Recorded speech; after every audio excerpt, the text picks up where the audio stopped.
الرحمن الرحیم، السلام علیکم viewers, welcome back to my channel. کیسے ہیں سب؟ آئی ہوپ سب ٹھیک ٹھاک ہوں گے۔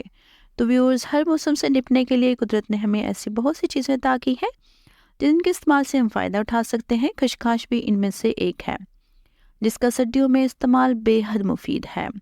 خشخاش دراصل ایک بیج ہے جنہیں مسالے کے طور پر اکثر کھانوں میں استعمال کیا جاتا ہے۔ اس کی تاثیر گرم ہوتی ہے۔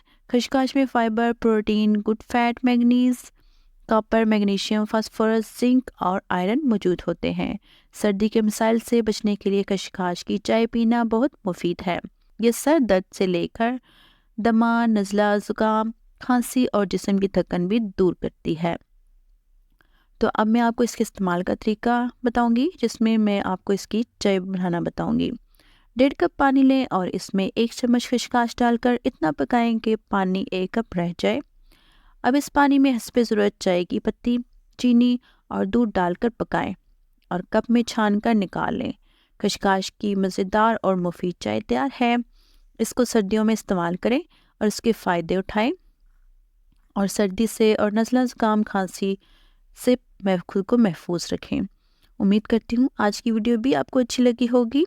ایسی مزید اچھی ویڈیوز کے لیے بیل کے آئیکن کو پریس کر دیں اینڈ لائک، شیئر اور سبسکرائب مائی چینل۔ اپنا خیال رکھے گا، مجھے اپنی دعاؤں میں یاد رکھے گا۔ اللہ حافظ۔